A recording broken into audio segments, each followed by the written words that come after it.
Welcome to our last week of Physics 211. This week we're going to be looking at Chapter 35. We're not going to get all the way through the material, I think, but Chapter 35 is about AC circuits, so that is circuits where voltages and currents are oscillating, and you can kind of consider this a introduction or preview lecture to Physics 315.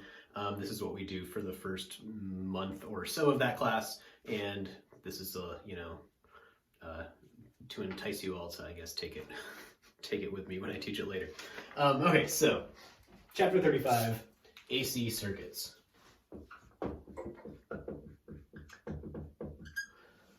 So pretty much every quantity, every current and every voltage in AC circuits is going to be oscillating sinusoidally. So to start with, our voltage sources. That is, up to this point, we had been talking about things like batteries that look like that. We are now going to be looking at voltage sources that are oscillating in time. I think I've drawn a couple of these before in class, but they're drawn as circles, sometimes with little sine waves drawn in them to remind you that it's a sine wave. Sometimes they're drawn vertically too. Anyway, so this is our oscillating voltage source. It turns out if the voltage source to our circuit is oscillating sinusoidally, and all of our components are resistors and inductors and capacitors arranged in any configuration, all of the voltages and currents are also exactly sinusoidal oscillations too. We're not going to get any weird shaped oscillations. They're all sine waves. This is important because we can kind of take advantage of this to make the math much easier than it could be otherwise. So before we go into this, we want to define a couple variables. So because our voltages and our currents are changing in time, we can talk about what those things are as functions of time. So we might call those the instantaneous values of the current and voltage. So that is, we use lowercase letters for those. So I of t is the instantaneous current at time t. So we plug in, t equals 3 seconds, and this is the current exactly at t equals 3 seconds. Or the voltage as a function of time. This is supposed to be a lowercase v. I'm going to distinguish my big V's with some serifs. Well, you'll see. Okay, so we know that these instantaneous values are oscillating somehow in time. They probably have a frequency. They probably therefore have a period. They also have an amplitude, right? And so in the case of our voltage, the maximum value, we're going to assume all of these are symmetric above and below zero. We're not looking at any voltages that are shifted above or below zero. So everything's centered around zero. So the amplitude here is the same as the maximum voltage, and the minimum voltage is just negative that amplitude value. So this amplitude of the voltage and this amplitude of the current, we also want to have names for. And for that, we're going to use capital I and our capital V to indicate capital, as we have done kind of in the circuits up to this point. So instantaneous values, amplitudes, which are the maximum value that these instantaneous values achieve. Okay, now we're ready for some of the important nuts and bolts. So if all of these quantities are varying like the sign of some, let's just write down something as an example. Let's say V of t is equal to some V naught sine of omega t plus some phase, right? So if we were to plug this into our equation, Ohm's law for a resistor, we would get V equals IR. And given this voltage value, it wouldn't be too hard to write down an equation for what the current was as a function of time. For something like the inductors or capacitors, we might have to take the derivative or the integral of this equation, and we could do that, but that's maybe a little harder than we wanted to do. And then we're going to be adding that to other derivatives or integrals, and you could imagine it becoming kind of a mess. So there's one big big shortcut that's going to help us a lot. And this is one of several ways to think about this problem. This is one tool in the toolbox to use to solve it. And the idea is a new mathematical thing called a phasor. So phasor here is a combination of phase and vector. So our phasor is a vector that helps us keep track of the phase of these quantities, the voltage, the currents, etc. So our phasors are, we can draw them as vectors that are rotating counterclockwise around the origin.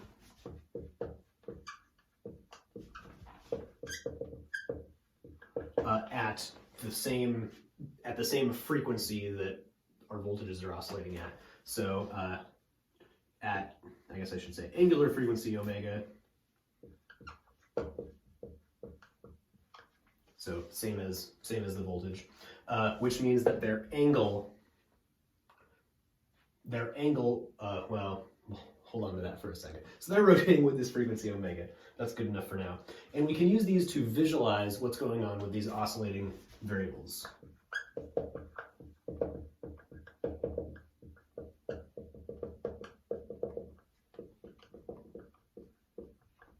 How do we use them to visualize oscillating variables? Let's draw a phasor for this voltage that we have here. So I'm going to draw my axes. We'll explain what's going on with the axes in a little bit. So my vector here, my voltage phasor is a vector from the origin out in some direction. And let's say it's starting at this angle phi, and this angle phi is getting bigger at some rate omega t, as we see in the voltage there.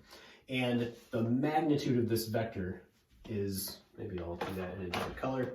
The magnitude of this vector, like the length of this vector, is our amplitude V naught. Okay, so as time passes, this vector is rotating around the origin, and after one period, it ends up back where it started, and we started with this phase shift of phi. Okay, why is this important? Well, our actual voltage quantity here, our instantaneous voltage at some point in time t, is exactly the same as the x component of this vector. So that is v of t, little v of t, is this component. And as our vector moves around, sometimes that x component is 0, sometimes that x component is negative, sometimes this is lined up along the x-axis and our x component is just the whole amplitude v naught. Why this is useful, we'll get to in a second, but this is the framework we're going to be working with. Okay.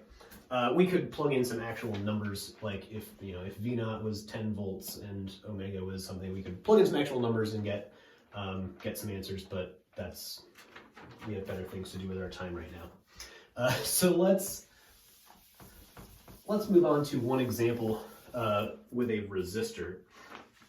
So let's imagine we have a very simple AC circuit with a voltage source and a resistor. This is one we could probably solve in our head, I guess. So this voltage source has amplitude V, frequency omega. This resistor has resistance R. We're not going to worry about numbers. We're just going to kind of draw a picture of what's going on. So in terms of a graph of what's going on, we know that if this voltage is oscillating like a sine function, so if this blue is our voltage, the current flowing through this resistor is going to also be a sine function with the same frequency and the peaks and minimums in the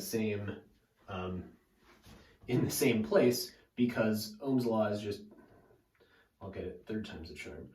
Ohm's law is just V equals IR, right? So this is our function I of t that we get just V equals IR, all we have to do to get I from V is divide V by R, some number, and we get this graph of I. In terms of our phasors, what that looks like is the following. So now we have two quantities that are both oscillating in time, and each of them is going to have a phasor to represent what it is doing. So at some time t, our voltage vector, phasor, whatever, our voltage phasor has moved some distance this way, or some angle that way, omega t, and our current phasor is just directly proportional to it. So our current phasor is going to be lined up with our voltage phasor with some different magnitude, right? So this is going to have magnitude I, our voltage phasor has magnitude capital V, and as time goes by, these two are going to stay lined up, right? They're both rotating at the same rate because they're both oscillating with the same frequency, and so both of these vectors are going to change the direction they're pointed and go around the circle, but they're always going to be pointing in the same direction. And that's going to be true for the voltage and current of any single resistor. They are always going to be pointing the same way on this diagram.